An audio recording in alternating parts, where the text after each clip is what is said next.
So I really thanks to all the team members and team who have been continuously chasing me to make this thing happen. Thanks to Komal, Anshika, Sunita, and Puneet for making this thing and coming out with this wonderful topic and presenting it before all of the wonderful audience like you.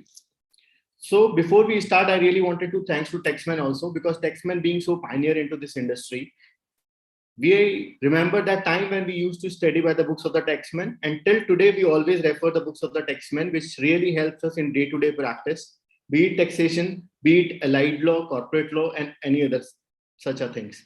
So thanks to Taxmann for having me on this topic. So before we start, I also wanted to thanks to the wonderful audience who have been with me on this Saturday evening. I know it is being very difficult on a Saturday evening to listen somebody on a technical topic. I really wanted to thanks to you also for being a good participator, and definitely you will be a good interactor too. So before presenting again, I would like to thank Gorissa who have helped me for preparing this presentation and coming up in front of you. So what we are going to do today, why as a professional, why as a chartered accountant, why as an advocate, why as a tax practitioner, you should listen about this topic. Because I think that succession is such a topic which comes in the relevance of everywhere. Whatever the client structure we are having, the succession is such a thing which is be useful for us. I always used to say that death is something which is inevitable for every person. And succession is all about talking of a death. If somebody is that courageous that he wants to talk about the death, then definitely he's going to talk about the succession also. As a practitioner, as an CA, as an advocate, it is a responsibility definitely to understand the intricacies and importance of this topic, so that we can definitely make aware our client, our known ones about this topic, about the importance of this topic.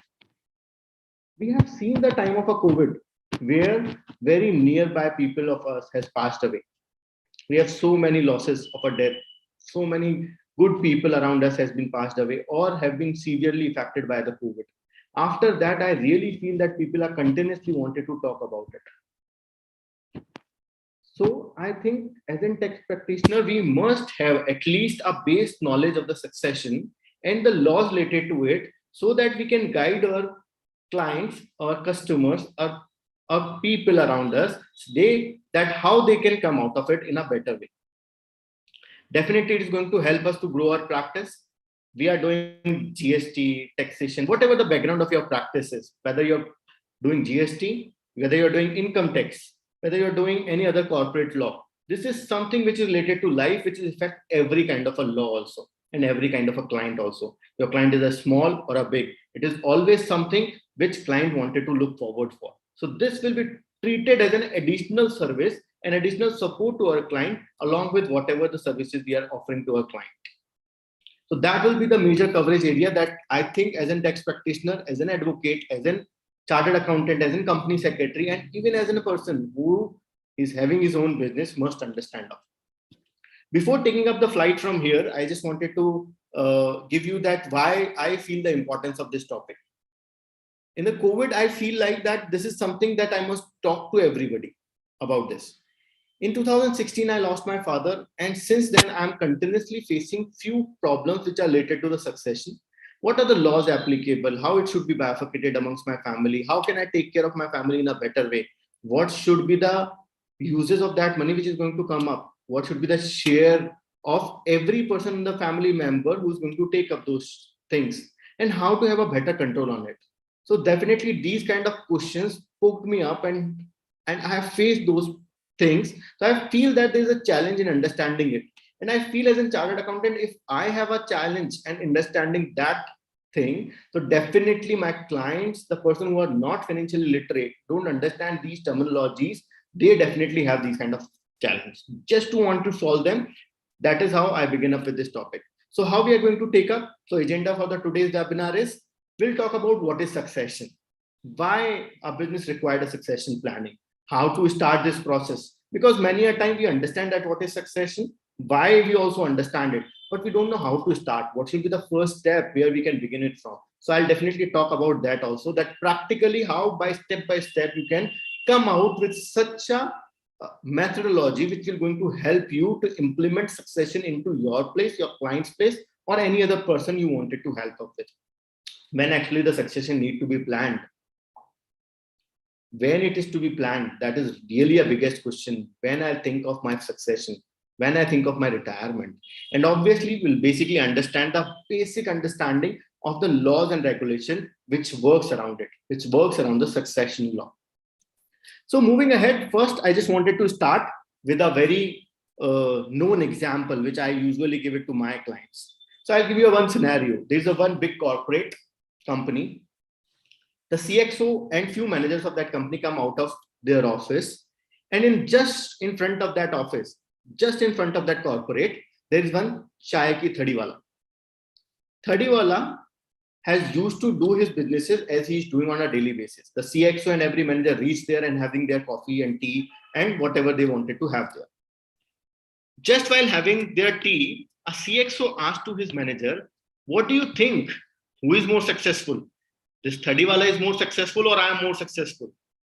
Obviously, the manager replied, "Obviously, sir, you are more successful because you are having wealth. You are having bigger income than what he is having.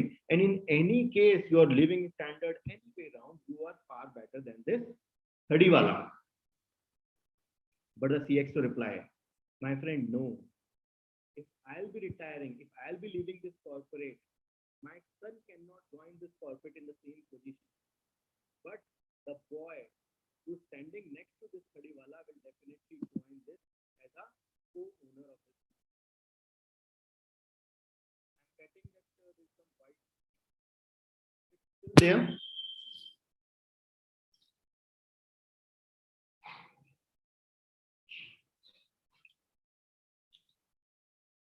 Can you listen to me? Yes. Should I start it now? Right. Right. Thank you. Thank you. Yes. So I hope all of you have understood this thadi wala example, or I should start it from the beginning. Can anyone help me by writing in the chat box? Repeat. Okay. So I'll just repeat for those people who have skipped it. So what happened? There is one big corporate. In front of that corporate, there is one chai ki thadi wala. The CXO of that corporate, the CXO people of that corporate, say CEO, CFO, along with his managers, visit to that thadi and wanted to have a cup of tea. While having a tea, the CXO asked to his manager that, "What do you think, guys? Who is more successful? This thadi wala is more successful or I am more successful?" Every manager has replied, "Obviously, sir, you are more successful. You are having more wealth. You are having more income. Your living standard is very high. In all the terms, definitely you are more successful." The CXO replied, "No, boys, this is not the truth. The truth is, if I'll retire from this company, if I'll leave this company, my son cannot join on my position. But once this thadi wala will retire, his son will definitely take up this position and take this to another level." And we have seen many. Chai ki thadi wala has become a big corporate. Now these days, MBA chai wala is becoming very popular. Just chai ki thadi can become a corporate. So that is, if chai ki thadi wanted to think of, then he can also plan his succession. And once he'll plan his succession, he'll become a big corporate one day, if he'll definitely plan in a systematic way.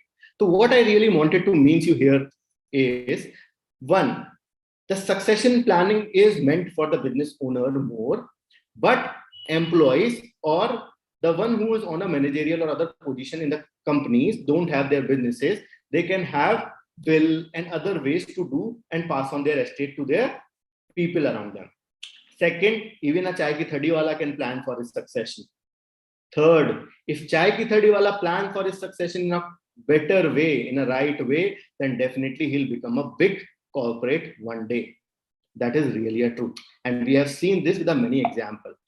In Jaipur, we are having this Sahu ki chai. If somebody has visited Jaipur, must know that Sahu ki chai is a very famous. But now the Sahu ki chai wala who's having a very small ketli mein bechne wala chai, but now has become a big corporate, having a better way and structure of dealing it, that how he can serve the tea in a better way. right? So I hope I'm making sense till here.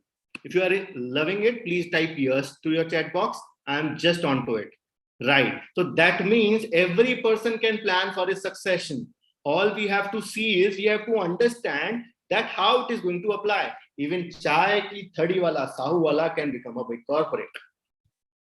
Thank you guys. Thank you everyone for replying. Thank you so much. So now again, my next example. I'm a bit spiritual person. So mythology is something that which I always looking forward for. So there's one mythological way of looking at it is that Vishnu Bhagwan is having two Vahan.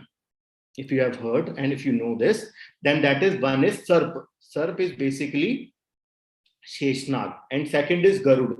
Garud is something that is his shield that on which he used to go and move around. He used to use both the ways when he wanted to travel from one place to another.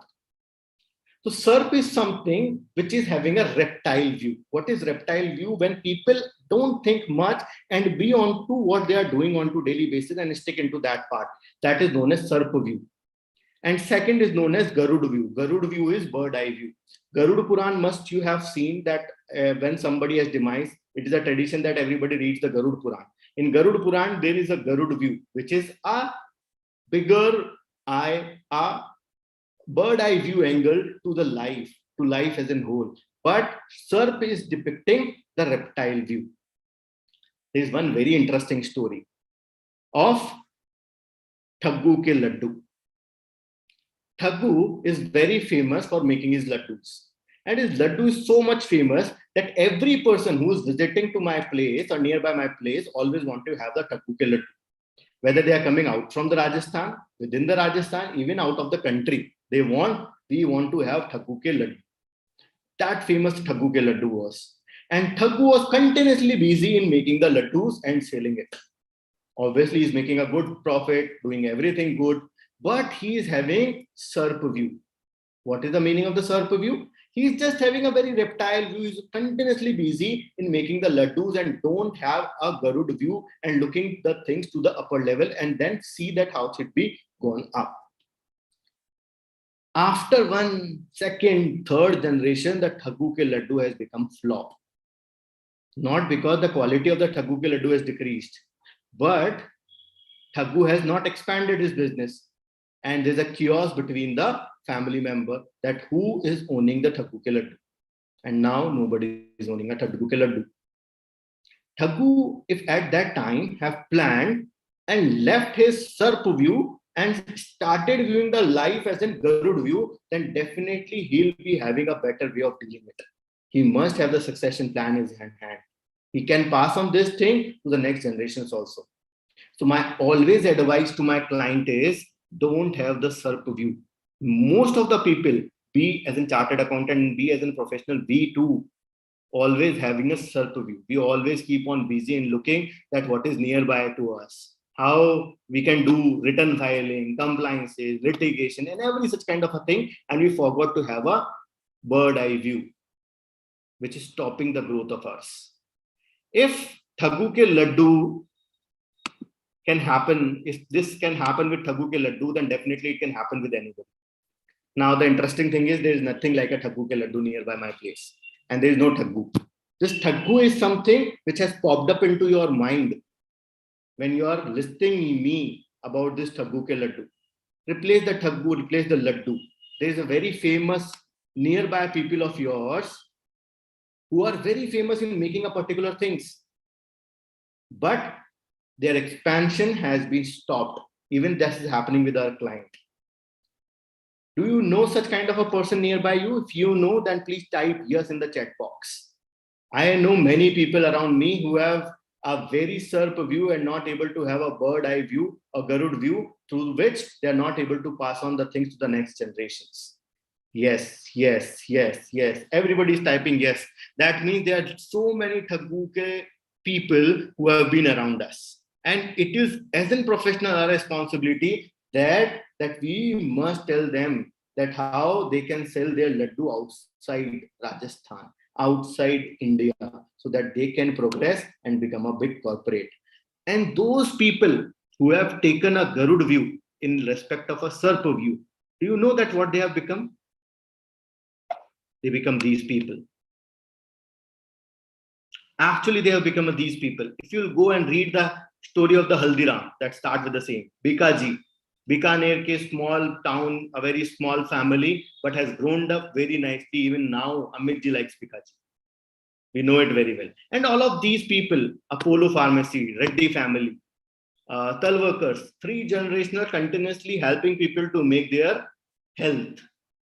But that is how they have taken a Garud view in understanding that how they can grow up their business to the another level and how they can pass it from a generation to a generation to a generation so that it will survive for the 100 years. As a professional, it is our responsibility that we must understand it and see that how we can help them in a better way in understanding and making this thing happen.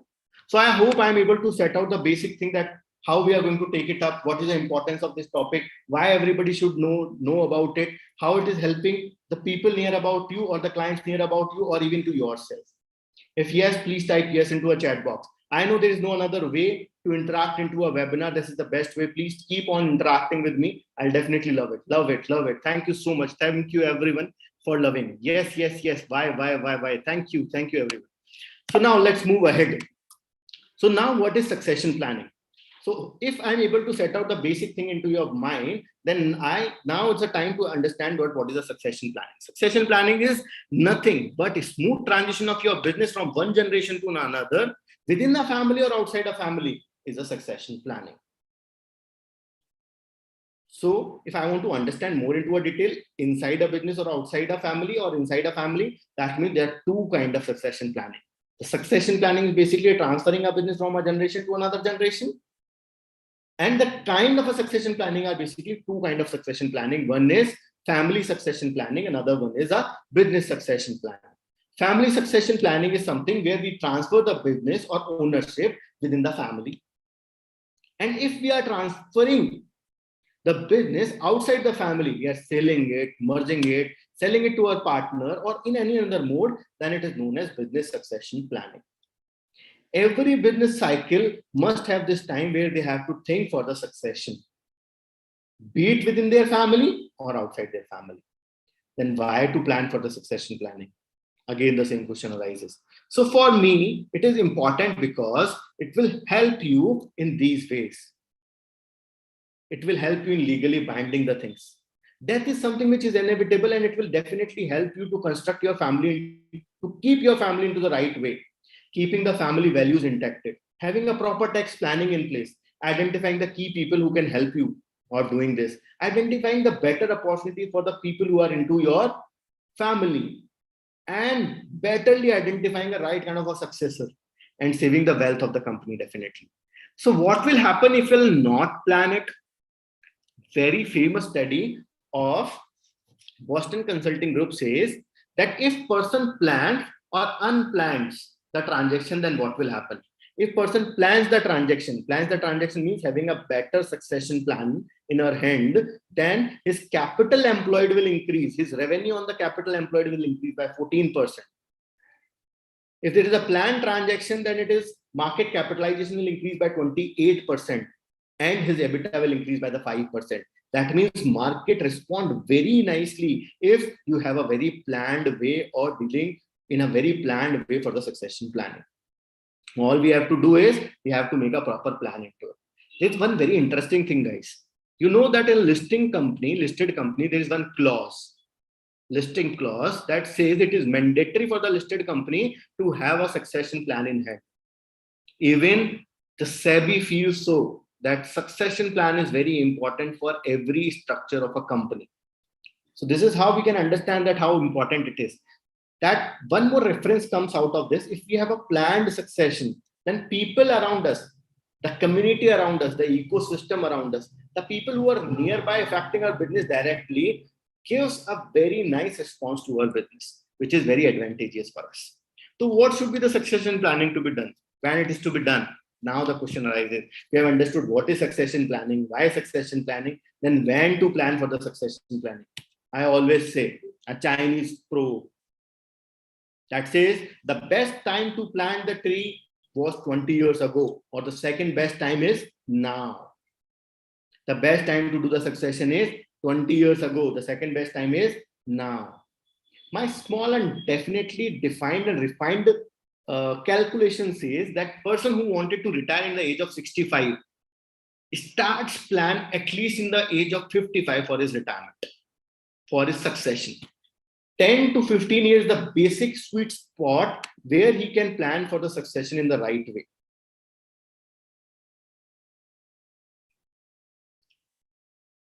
So people must understand that the importance and the things that we have been talked, the people are asking me on the chat box that something more onto it, but definitely I'll say that when we can plan it, the next best plan is today. If you want to retire in the age of 65, the sweet spot is 10 to 15 years before. When you plan for the retirement, you must think for the succession in the right way. That will be the best time. So do you know that there is a life cycle for a human being? For us, there is a life cycle. So agar aapne, again going to the mythology, we have a Bal age where we have learned the things. Then we have grown up where we have earned the things for our livelihood, for our family. Then we have a retirement age, a maturity age. In the same way, our business is also having a life cycle. The first stage begins with ideation stage. Second stage, startup period, where he's put his ideation into a things. It is not like that. Must happen at this point of time only. Even your great grandfather has some idea. Then he executed that idea. Then a growth phase where he has grown up the things in any way. Then a matured stage, and the last stage comes in where the owner, the founder, has to retire, has to exit from that and give it to another family member or a person outside the family. That is how I call it the business life cycle. As we have a human life cycle, business are also having their own life cycle, and we must understand this, that it is very important to see this life cycle into that case. Now the last for this point, that how we can start this process. Do we really wanted to know that how we can start with this point? Yes. Why? If we really wanted to ask me, what should be the method, process, strategy, things around it through which we can start planning for it. Thank you so much for the response. Definitely, I'll tell you, the 5-step approach is something which I think is very profound in understanding that how we can plan for the succession. First stage is owner's vision identification. Second stage is family constitution. Third stage is aligning the business with the family. Fourth stage is successor identification and grooming. Fifth stage is ownership, transfer, and estate planning. These are the 5 steps, and post this 5 steps, we have a retirement strategy. If we have these 5 steps in place on the right time, we can definitely do the things in the right way. So here I just wanted to put one very beautiful example. There is one very famous FMCG brand in my nearby location. Not like Thaggu Ke Laddu, but a very famous brand of FMCG. After 100 years surviving and helping people by providing the best quality FMCG product, the company has failed. The family has failed. Just because they don't have the right kind of a succession planning in their hand. And that is on and there happening with everybody. We are definitely assisting them by implementing these 5 steps into their family, that how they can again revive and make the things and grow better into the right way. So I'll go step by step to understand that what it means. So if I'm asking that what is owner's vision, then for me, owner's vision is a crystal clear vision. Clarity brings the focus. Focus brings the energy, and energy gives the result. That is what my philosophy works. And I think majority of the client with whom I am helping for this, for making their owner's vision clear, this is the most important baseline on which we work for. That is clarity, focus, energy, and result. So what exactly comes out of it? What is the result? Result is what is a vision? Vision is what we want in the future. What is a mission? What we are doing today, that is mission. What is our goal? What is the primary output we want? That we must understand. What is the passion? As an owner of this company, as the owner of this family, or a member of this family, what is my emotion and motivation? Which is a passion to me. And what is the purpose? What is the reason behind doing all of these things? Must be very much clear to the owner. and the one who is planning for the succession. This is the first primary step. I know people hitch on these points when we talk about that please plan for your vision, mission. And for most of the people I have worked with, for them, the vision and mission is copy and paste for somebody. In the same industry, they cut off. For example, if I'm helping a hospital to identify their vision, they'll look forward for the big hospitals and copy paste their vision and mission. No, boss, this is their vision and mission. This is not going to help. This is my always advice to my client, that really I am also suggesting you to please advise them to identify their proper vision, mission, goals, passion, and purpose. This is a driving tool. Trust me. Then what comes to the next step for the owner's vision is having a proper business plan, which is yearly goal bifurcated and quarterly targeted. Proper organization structure with the responsibility matrix, team aligned with the organization's goal, and obviously system in place. Many a time I feel that people don't give the value to this step, but this is really very important to give the value to this step, because this is a primary step and this is going to create a foundation for the business owner to have a proper business plan. How many of you think that your client or you have a proper business plan in your hand? If you can type yes. If you don't have, type no. No, no, no, no. Yes, very good. No, no. Few people are saying no, few people are saying yes. The majority with whom I have worked with, they say we don't have a proper business plan in our hand. That is the first step where we start working. Once we'll have a proper vision, mission in place and a business plan, then the second steps comes in where we talk about the family constitution. So what is the family constitution? Like we are having an Indian constitution which governs and helps India to run by any government, by any person. That is known as constitution. The same way we have a family constitution, which helps the family to grow, to learn, to earn, and to expand and to grow to another level. That is for what this family constitution means and plays a role. So that comes with family council, family assemblies, family association, family fund, and family office. Many of you have heard about this topic. Majorly, family offices to बहुत लोग सुनते हैं. But I know these terms are very new to all of you. When I have started working onto it, it was very new for me too. But family council is something where the founders, the people who have establishing the fund, are having a core responsibility to have a proper council in place.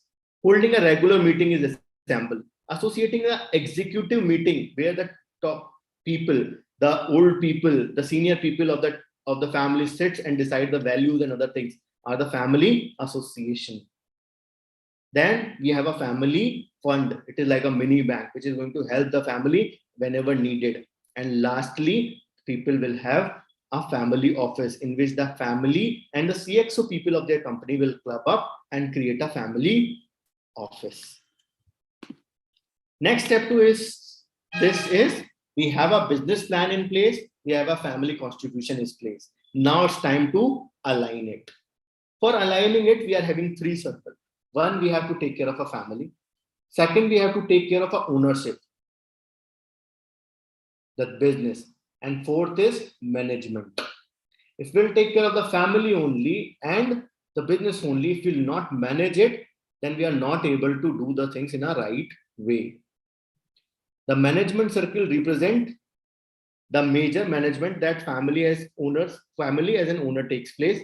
Family circle where the family people who are interested in executing the business on day-to-day basis will form a part and understand it. And then the owner circle, which is similar to a management circle and in commonly for all the businesses, ki kya humko karna, and betterly to align it.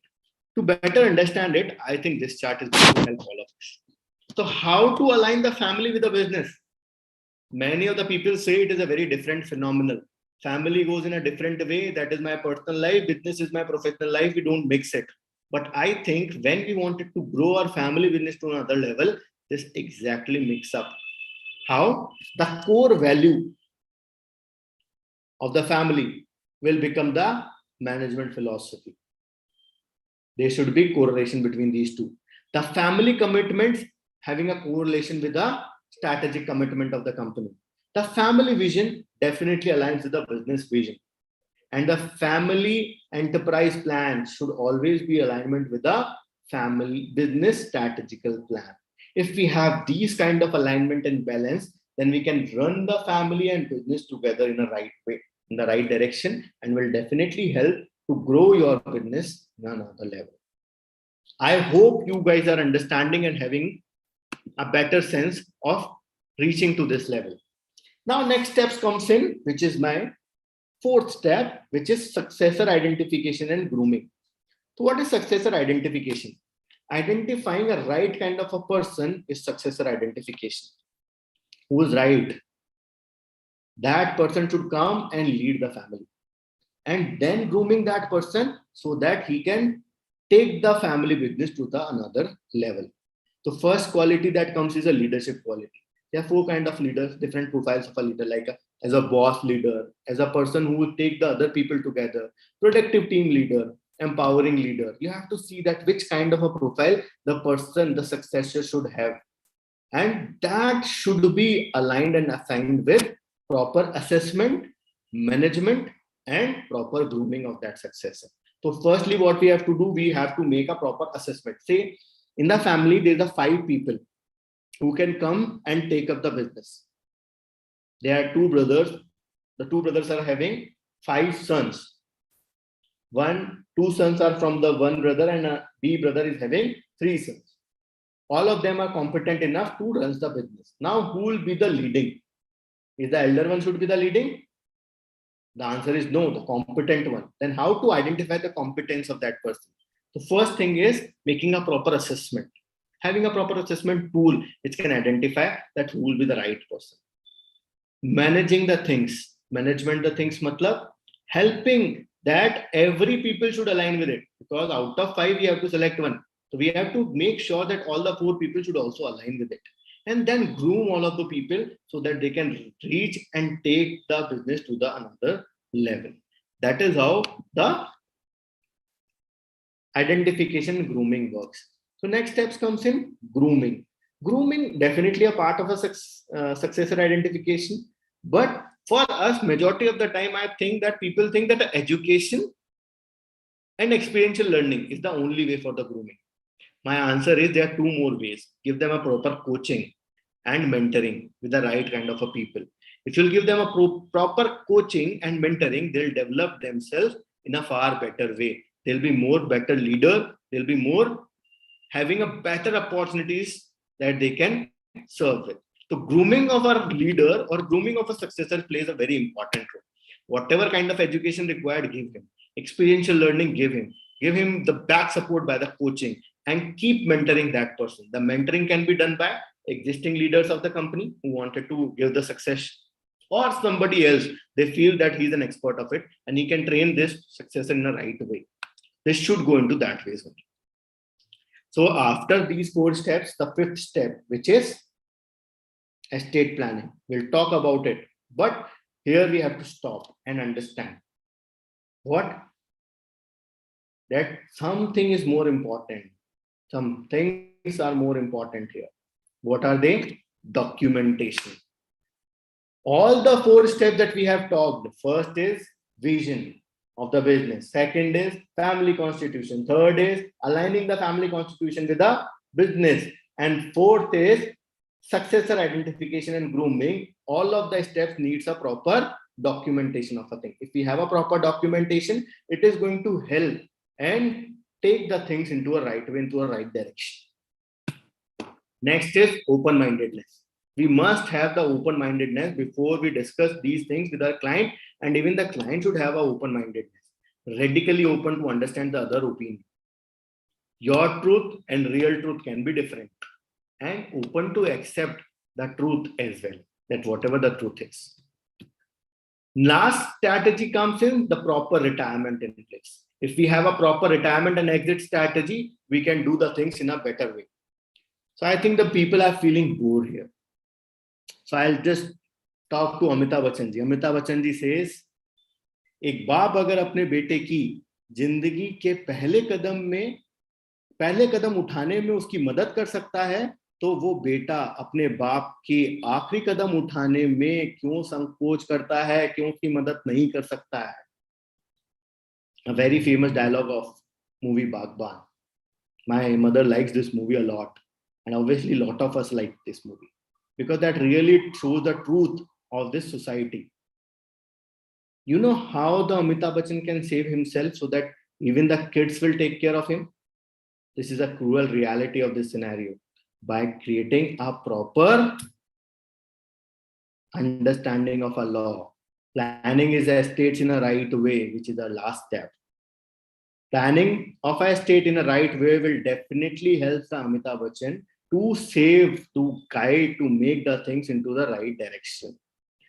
So till here, how many of you are agreeing with me or being with me and helping me and understanding that whatever I'm talking is making sense to you? Now we are a bit talking about taxation part. Mentoring is must for any business. Okay, right, makes sense. Thank you. Right. Thank you for being such a participative audience. I request everybody to please keep on participating and keep on poking whatever the questions comes in your mind. It will definitely help me to answer and to take the things on the right direction. Wherever you feel like that I'm putting less emphasis, please aware me so that I can talk more about that. Chaliye, so let's talk about the law around it. हमने ये सब पढ़ लिया कि कैसे strategy करनी चाहिए, theoretical part and every part of it. Now it's a time comes where we understand the law and regulation around it. So what is the law says? Obviously, I said that death is something which is inevitable. So let's start with the death. If person dies, then there is a two situation which can happen. He dies with will, he dies without will. If he is dying without will, then it is known as intestate succession. If he dies with will, this is known as testamentary succession. Obviously, the person who is having a planning for the succession will definitely die with will or any other tool which can help him to go into a right way. If person dies without will, no will, that is intestate, then what are the laws applicable for Hindu, Jain, Sikh and Buddhist? Hindu succession law will apply. For Muslim, Shariat law will apply. And for other people like Christian, Jew, Parsis, the Indian succession law will apply. And if person dies with will, then Indian succession law will apply to all the people except Muslim. In case of a Muslim, if he dies with will or without will, the Shariat law will applicable. Thank you for appreciation. Now let's move ahead. So before we dive into and understand in intestate how the things are going to bifurcate into my family members, let's understand the law of domicile. Law of domicile says if the immovable property lies in India at the time of my death, the Indian law will apply. For the movable property, the domicile will apply to the place where I have been domiciling at the time of my death. So for immovable property, Indian law without any hitch. For movable property, we have to see the domicile of that person, where he is dying. That domicile will applicable. So for intestate succession in male, how it is going to happen? Obviously, this will go order from left to right. First, if he dies, then the class 1 legal heir will have all the rights. If there is no class legal heir, then class 2 legal heirs will have all the rights. If there is no class 2 legal heirs even, then agnates and then cognates. Now, a point arises why I raised that male Hindu demise without a will. Because if the female dies without a will, then there is a separate pattern of distributing the wealth. So how it is going to distribute? Let's understand in case of intestate male. For a person who is having class 1 legal heir, the things will go son, daughter, mother, widow, children of a demised child, predeceased child, widow of daughter-in-law, and these people, they are the owner of that property. And in case if there is no class 1 legal heir, there is nobody in the class 1 legal heir, then it will go to the class 2 legal heir, which is father. Understand it, the mother comes in the class 1 legal heir, but father comes in the class 2 legal heir. Sibling, great-grandparents, parents of the sibling, etc. Then third stage where agnates comes in. If there is nothing onto class 1 and class 2, then ignates means any relative of a male. And lastly, cognates, any relative other than a male. This is how the distribution is going to take place. If there is legal class 1 legal heirs will available, the distribution of the property will go into the equal proportion. So let's move next. In case of a Hindu female, it will go into son, daughter, husband first. Second, heirs of a husband. जैसे हमने in case of a Hindu male पढ़ा, that we have to go with that series. If there is no son, daughter, or husband, after dying some female, a Hindu female, then it will go with as per the legal heirs of the husband. If there is no legal heir of the husband, then parents of that female. If there is no parent alive, then legal heir of the father of the female. Otherwise, the legal heir of the mother of the female. Again, the things will go from the left to the right. I hope it is very much clear to all of you. Now, moving to the next point, it is testamentary succession, where the person makes a will. If person makes a will, I have made it very clear to you that in case if he is other than a Muslim, then Indian Succession Act will apply. So I have a very good, interesting case study comes in here. A person approaches me, a client approaches me and says that I am a one who is following a Muslim religion. And in Muslim religion, in all the case, whether I make a will or not make a will, I can pass on my property. He is having only one daughter.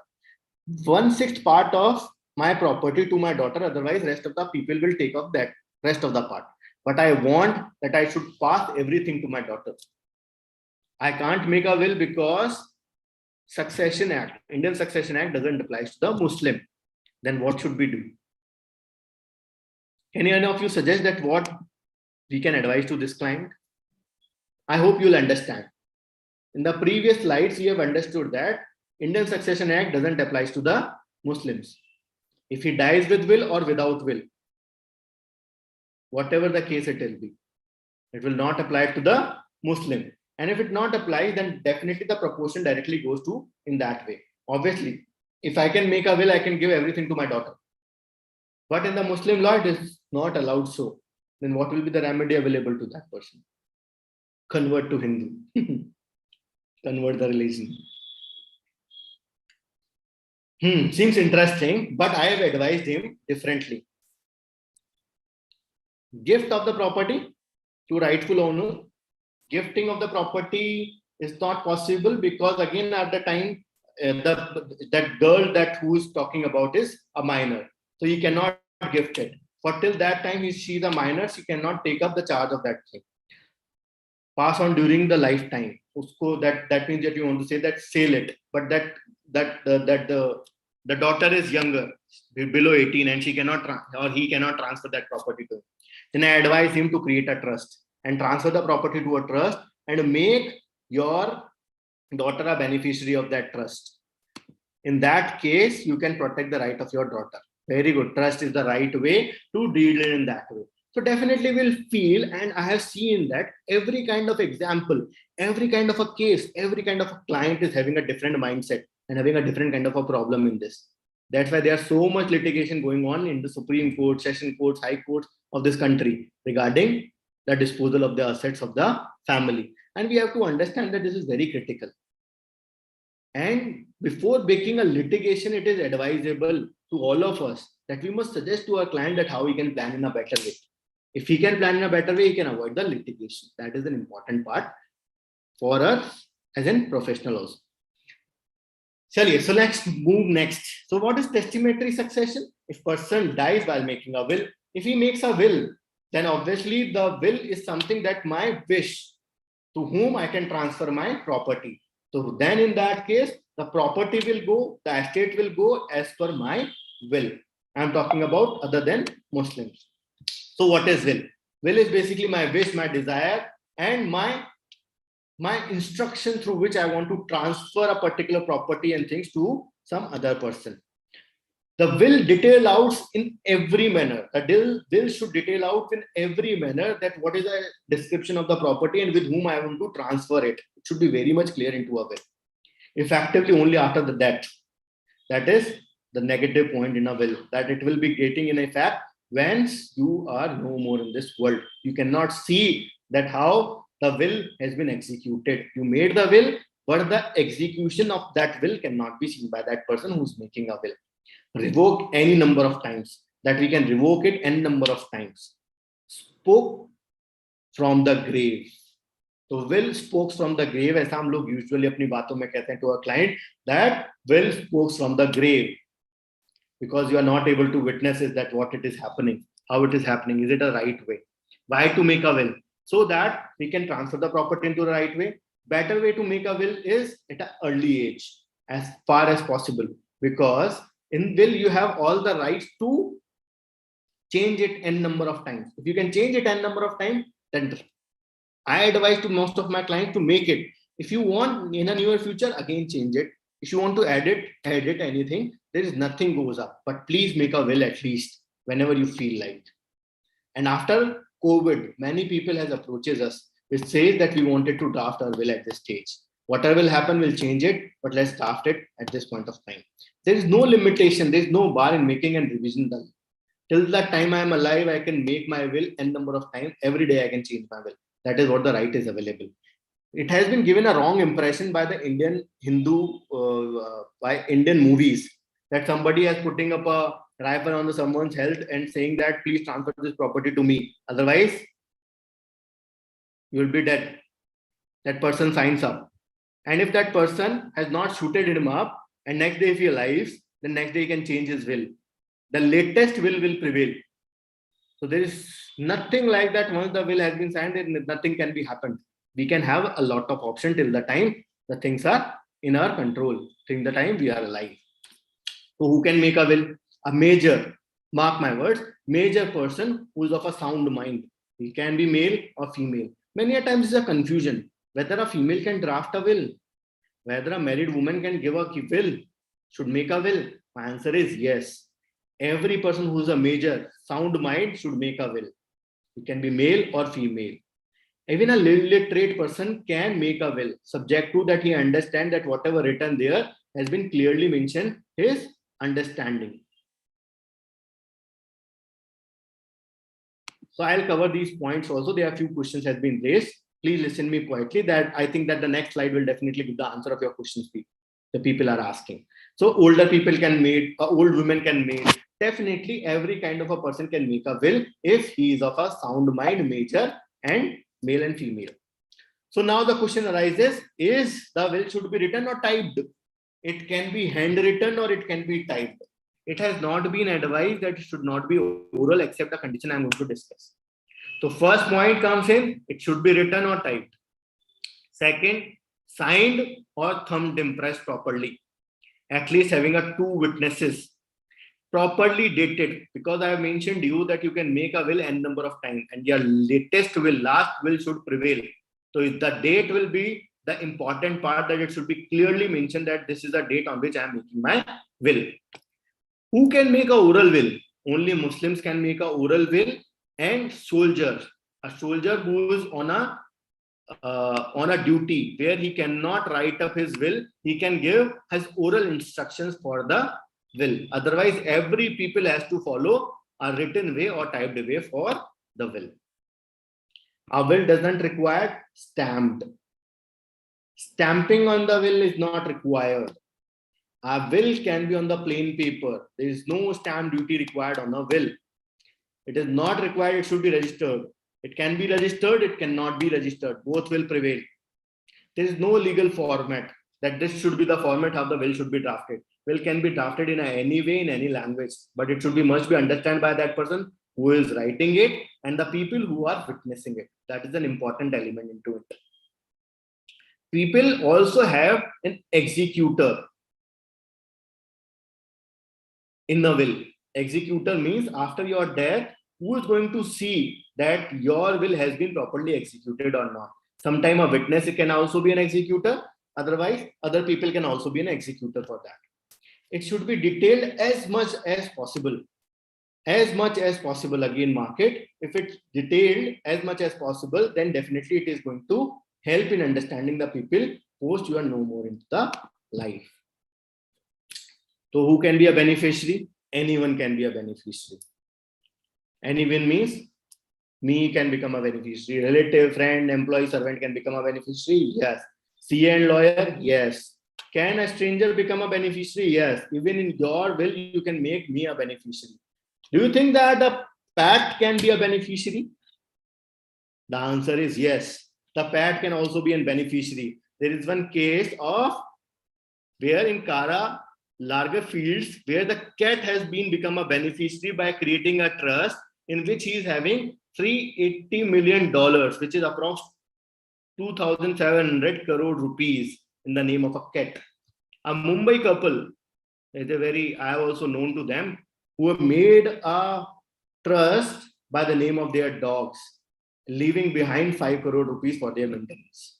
The people can make a will for the dogs also, for pets also. So that means as the pet doesn't have their Aadhaar cards and other things, so definitely the trust need to be the way to pass on their benefit. Otherwise, we can definitely pass on the benefit to any people who have been there. So who can be an executor? Executor can be anybody, can be your close relative, can be a person. Actually, an executor is somebody who's executing your will.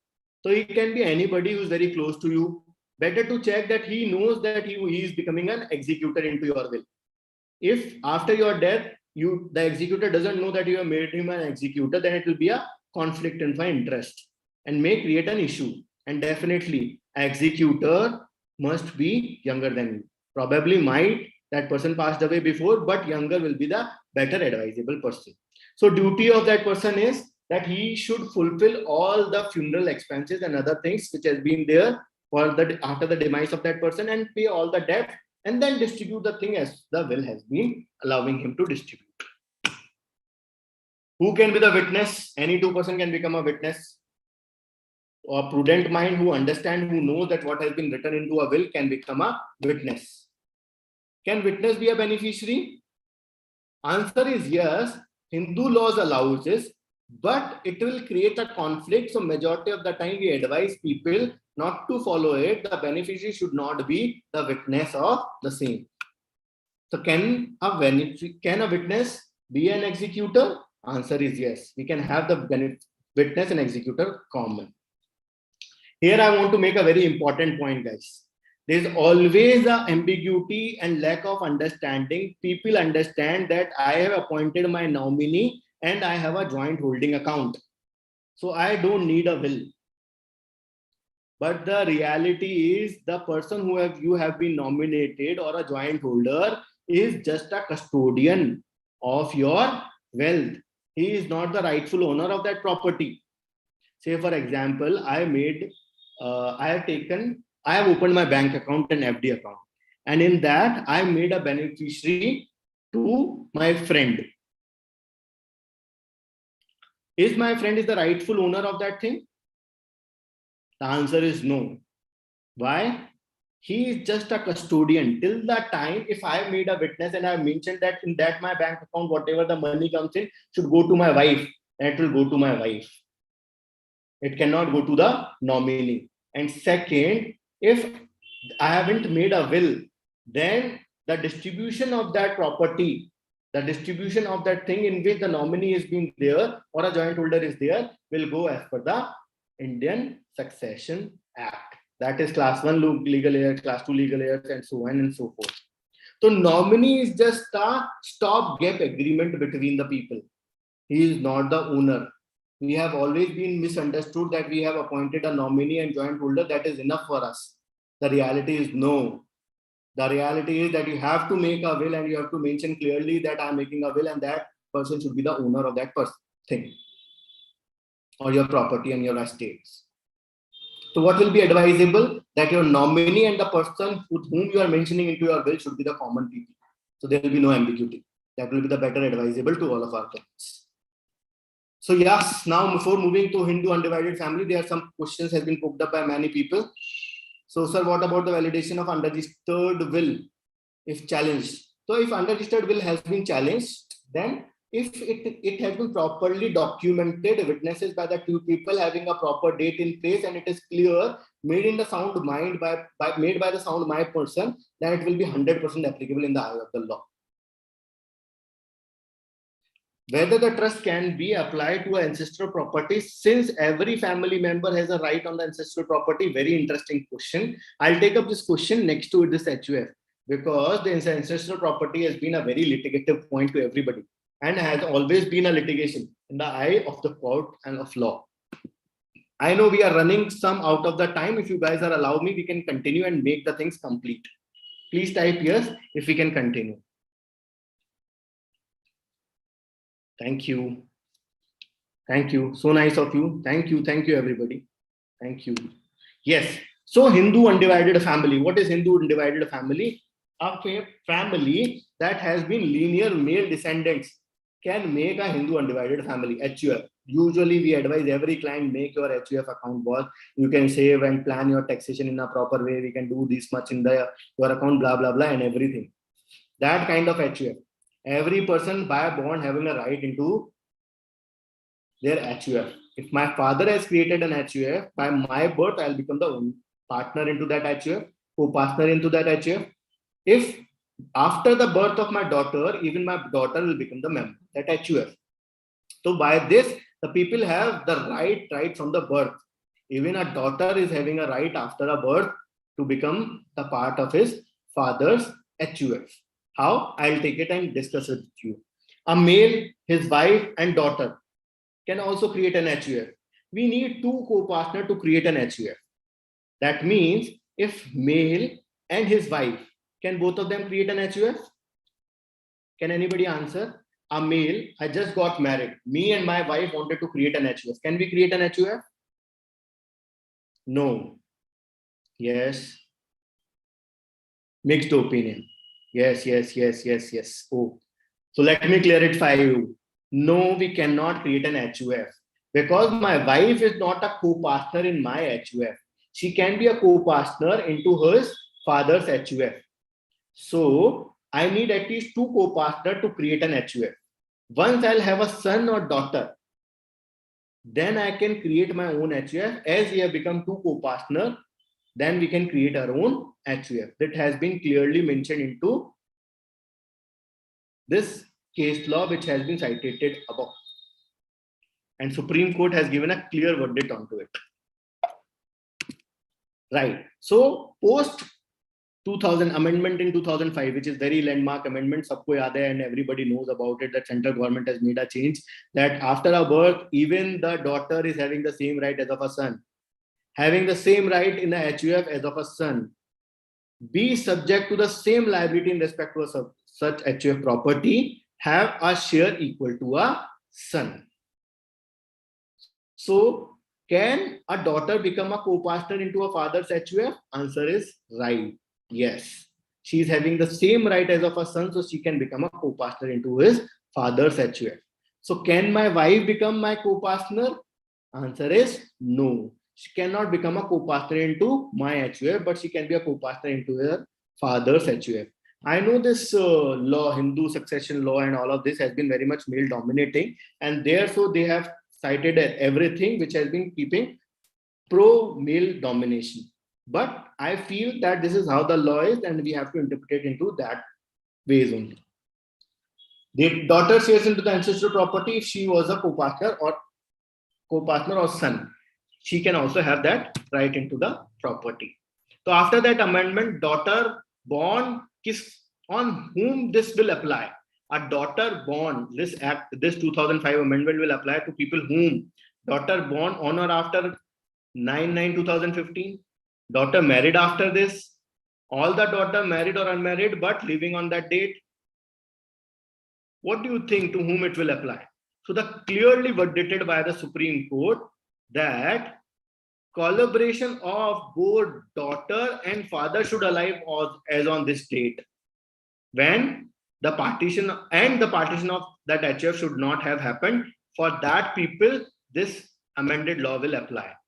This again has been changed by the 3-judge bench in the Supreme Court, saying that a daughter must be alive and the partition of HUF has not been taken place before 9/9/2005. This is the last updated thing that has happened with the Supreme Court. So we are taking up that as a judgment and that as a benchmark which we must follow. So a daughter must be alive as on this date, and the HUF should not have been partitioned before that. If the HUF has been partitioned before that, then she cannot claim her right. Whether the father is allowed or not, it is immaterial on that date. Being it has been given by the 3-judge panel, so this will be more applicable and relevant for that purpose. So female can act as a karta. Female can act as a karta. Can a daughter now become a karta in the father's HUF? Answer is yes, because she has a co-partner. Can 5 become? Answer is no. Can wife ask for the partition in the HUF? Answer is no, because only the co-partner can ask for the partition in the HUF. Members don't have the right for the ask for the partition. Can a widow claim a partition of her after her husband demise into a HUF? This has been exceptionally determined that yes, she can do so. What will happen, guys, if in the family there are 3 members, father, mother, and son, and father dies, and son is a minor? In that case, who will be the karta? She cannot become a karta because she is not a co-partner. Only co-partner can become a karta. So then in that case, she can become a manager till that time the son is taking his major. The son is converting to major. If once the son has converted to a major, he'll become the karta of that HUF, of that father's HUF. Till that time, she'll act as a manager for that way. So now a question which has been raised to us, that what about the ancestral property? What is the difference between a co-partner and a member of HUF? Oh, very interesting question. So what is co-partner? Co-partner is a male dominating people who comes in the descendants of that family. So my grandfather, my father, me will be treated as a co-partner into my grandfather's HUF.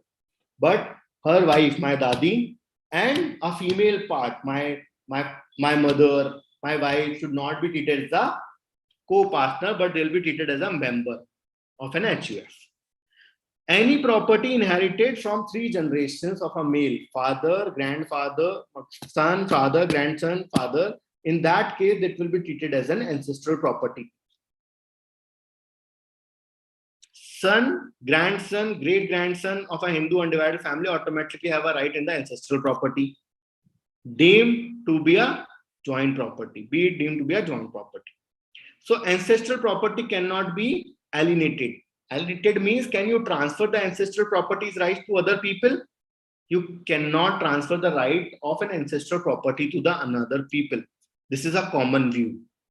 But the reality is that you can pass on the right once the right has been came to you.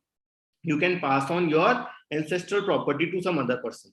If I have an ancestral property, my father has an ancestral property, and that ancestral property has come to me, and now I have become a rightful owner of that ancestral property, then that portion can be given by me to some another person. I am a legal owner. I will be treated as it is a self-occupied property of mine.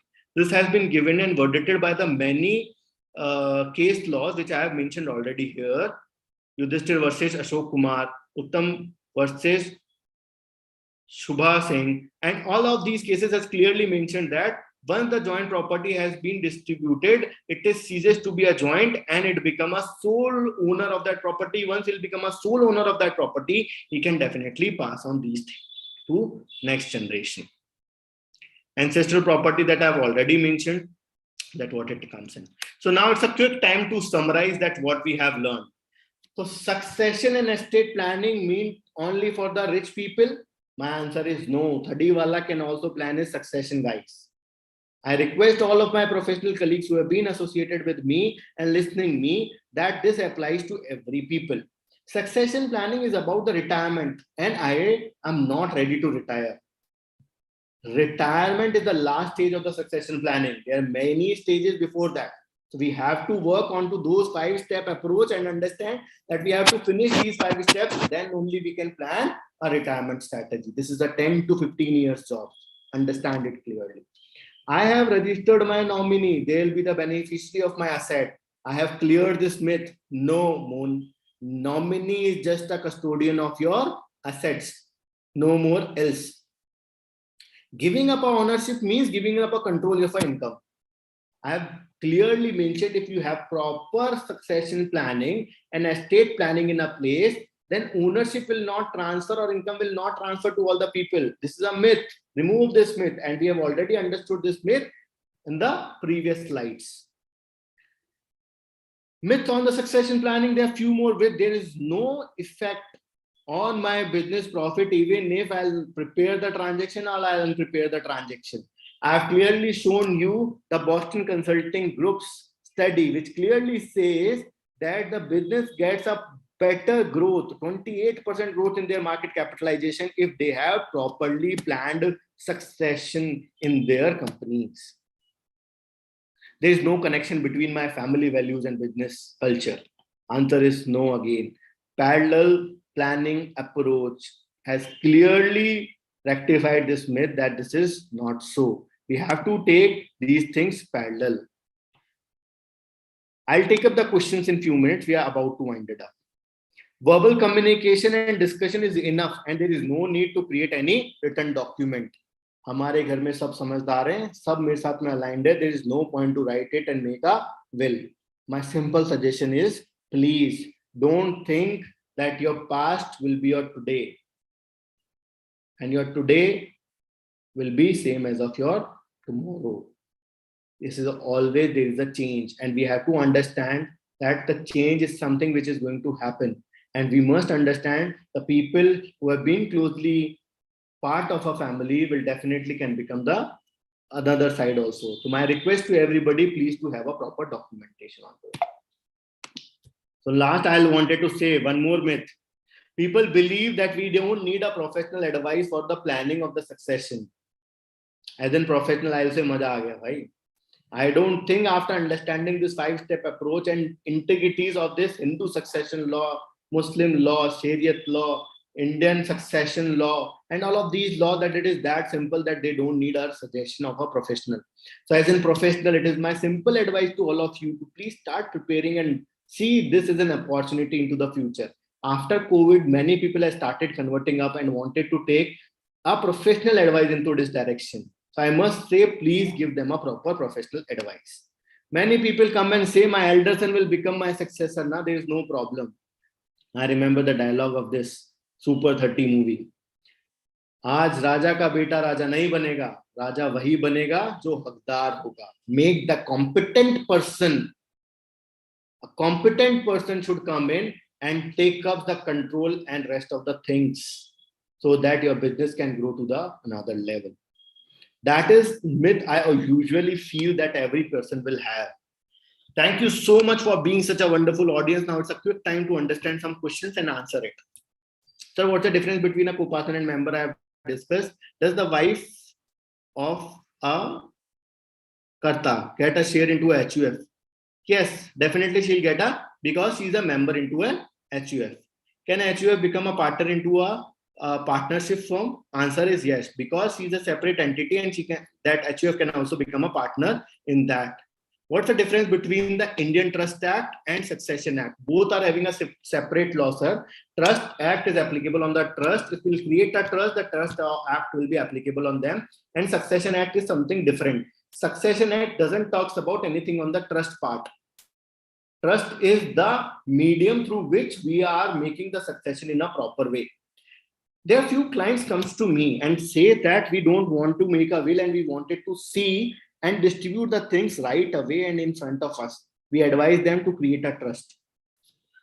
Create a trust so that the things can be passed on to the another generation by way of the trust. We can make a beneficiary in the trust. We can create all the kind of stuff that we wanted to do. And the trust will be the right kind of a tool and mechanism to make it happen. Whether trust can be applied to ancestral property. Trust cannot apply to the ancestral property. As ancestral property comes, ancestral property means 3 generational property.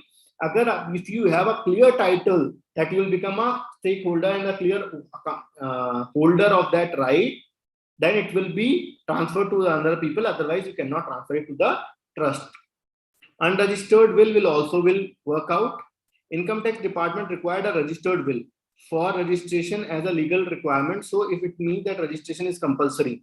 For departmental per se, we can do that. But majority in the cases we have discussed, even the department has accepted, because in the court himself has accepted that we understand and we take this document as a legal document and as a legal will of that person who has demised. What about the validity of the oral will? If challenged, we cannot make a oral will. Oral will can be made only in the case of Muslim and a soldier who is on the war, who is standing on the war and wanted to give his will. In that case, they must have a proper two witnesses with whom they have clearly dictated that what they want and how they really wanted to distribute it. Sir, in case of a will, should an executor to the will be appointed? My answer is yes, because that will really help and make the process more smoother. Can we make a multiple will for multiple properties? That not been advices. I think that there should be one will which will contain your all the property, whatever property you wanted to give to a respective person, you can definitely mention into that property. So if you have 5 properties and you have 3 person you wanted to give, there are 2 property you wanted to give to a 1 person, definitely you can do that with that single will. No need to make a multiple will in that case. Otherwise it will be challenging. Business plan would be available in the company's future projection and also depends upon the industry specific report, which will depend where the business is going. As today, you will.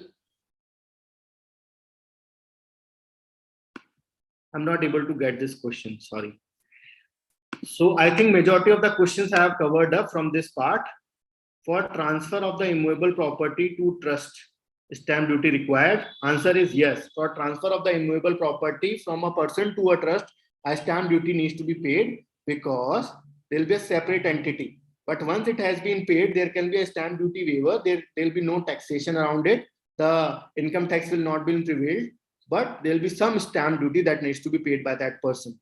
There will be a reduced price stamp duty that depends upon the state on which you are into. In Rajasthan, we have a very reduced rate in case you transfer an immovable property to a trust. If a HUF, no property is there, and after the death of the Karta, his personal properties also distributed as per the HUF Act. No, whatever the property comes into the HUF, that should be treated into that phase. Please discuss term insurance.